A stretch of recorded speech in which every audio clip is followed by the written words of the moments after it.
안녕하세요. 대한민국이 세계 최고 군사강국이 되길 바라는 충성 군사무기 전문 싱싱호돌이 채널입니다. 구독, 좋아요, 알림 설정 부탁드리겠습니다. 한화 K9 자주포, 덴마크 러브콜의 진실에 대하여 알려드리겠습니다. 한화 에어로스페이스가 덴마크의 자주포 구매 사업에 러브콜을 받았다고 합니다. 당초 나토 소속 덴마크가 우크라이나에 무기를 공급하면서 방어 전략 공백을 메우고자 한화 에어로스페이스의 K9 자주포로 사업 제안을 요청한 것입니다. 업계에 따르면 덴마크는 러시아와 우크라이나 사태 장기화로 방어 공백을 메우기 위해 한화 에어로스페이스와 프랑스 넥스터 시스템스, 미국 로키드 마틴을 대상으로 자주포 제안을 요청했습니다. 덴마크는 보유하고 있던 프랑스산 세자르 차륜형 자주포 19대를 모두 우크라이나에 넘기면서 방어 공백을 메우고자 신규 무기 도입에 나선 겁니다. 이에 한화와 넥스터가 덴마크의 제안을 받아들여 수주 경쟁에 지원했고, 특히 로키드 마틴은 높은 비용을 제시하며 제안을 거부했습니다. 그러나 덴마크는 이후 넥스터에 전혀 연락하지 않았고, 한화 에어로스페이스도 덴마크 국방부로부터 어떠한 답변도 받지 못하면서 자존심을 구겼습니다. 그 사이 덴마크 국방부 산하조달청은 LB 시스템과 이스라엘의 155mm 트럭 탑재 자주포인 에트모스와 LB 시스템스가 개발한 다연장 로켓 발사 시스템의 구매 협상을 시작했습니다. 이후 이스라엘 무기 구매를 동의하고 3월에 계약 체결까지 마쳤습니다. 완전 사기 공고입니다. 일단 2달 만에 이스라엘제 무기 도입이 결정되자 부패 의혹도 불거졌습니다. 북유럽의 덴마크 국방부는 이스라엘제 무기 도입을 위해 기간을 정하고 빠른 시일 내 도입한 점을 지적했습니다. 특히 야코브 덴마크 국방장관은 LB 시스템의 제안을 유리하게 제시함으로써 의원들과 재무위원회를 조종한 혐의로 기소되기도 했습니다. 조달 과정에서 잘못된 정보를 전달했음을 인정하면서 이에 대한 공정한 조사를 시작할 것이라고 밝혔습니다.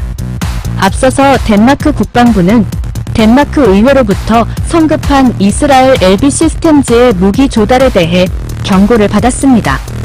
2달 만에 이스라엘제 무기 도입이 결정되자 조달 과정이 너무 빨라 부정 의혹이 제기된 데 따른 조치입니다. 이에 야코브 국방장관은 LB 시스템즈와의 무기 거래 의혹에 대해 인정하면서 덴마크 의회에 사과했습니다. 그는 FMI로부터 잘못된 정보를 국방부에 전달했다면서 향후 이 문제에 대해 공정한 조사를 시작할 예정이라며 FMI도 조직 개편을 단행할 계획이라고 약속했습니다. 이스라엘제 무기 도입 부정 의혹은 올 초 자주포 신규 도입 사업 제안을 요청받은 한화 에어로스페이스도 공개 이메일을 통해 지적했습니다. 한화 에어로스페이스는 올 1월에 덴마크 의회 재정위원회 위원들은 논란이 되고 있는 이스라엘 무기 제조업체 LB 시스템즈의 무기 구매 제안을 수락할지 여부를 결정하는데 일주일도 채 걸리지 않았다며 국방부는 다른 공급업체로부터 제안을 받았다는 정보조차 받지 못했다고 밝혔습니다. 한화 에어로스페이스의 이메일은 17억 덴마크 크론의 규모의 이스라엘 무기 구매 결정이 승인되기 3일 전에 국방부에 발송됐습니다. 그러나 이메일을 받은 덴마크 국방부는 응답하지 않았고, 한화 에어로스페이스는 덴마크의 공식 제안을 요청하기 위해 3번이나 회의 자리를 마련하려고 시도했지만 실패하였습니다. 모겐스 한화 에어로스페이스 덴마크 담당자는 한화 에어로스페이스를 바보 취급을 한 데에 솔직히 화가 났다며 여러 제안을 받은 적 있는데 이스라엘 무기 거래를 정당화하는데 한화 에어로스페이스를 이용했다고 느낀다고 밝혔습니다. 이에 야코브 국방장관은 국방부 웹사이트의 구매 스캔들에 대해 국회의원들에게 사과하는 성명을 게재하면서 의회가 잘못된 정보를 받았다고 인정했습니다. 또 FMI와 LB 시스템 간 합의가 이뤄진 점도 인정했습니다. 그러면서 이 문제를 매우 심각하게 받아들이고 공정한 조사위원회 창설을 지지한다고 전했습니다. 결국 덴마크는 이스라엘 무기 도입 관련 조사에 착수했고 가까운 시일 내에 설명 보고서를 발표할 예정입니다. 한편 부패 의혹 속에서도 이스라엘제 무기인 첫 번째 에티모스와 두 개의 풀즈가 테스트를 위해 덴마크에 도착했으며 나토의 덴마크 육군은 계약대로 에티모스 자주포를 내년에 인도받고 풀즈는 2023년에서 2024년에 공급받을 예정입니다. 그러면서 덴마크 정부는 엘빗과 무기 계약을 두고 일단 에티모스의 도입으로 덴마크 육군 능력을 재건하고 새로운 품질의 풀즈가 되길 기대한다고 밝혔습니다. 그러나 덴마크 안보업체 리스크 인텔리전스의 설립자인 한스 티무 한센은 나토 회원국 덴마크 역시 폴란드, 노르웨이, 에스토니아가 그랬던 것처럼 궤도형 자주포인 K9 썬더를 구매하고 구형 화포들을 우크라이나로 보내는 전략을 따라야 한다고 주장했습니다.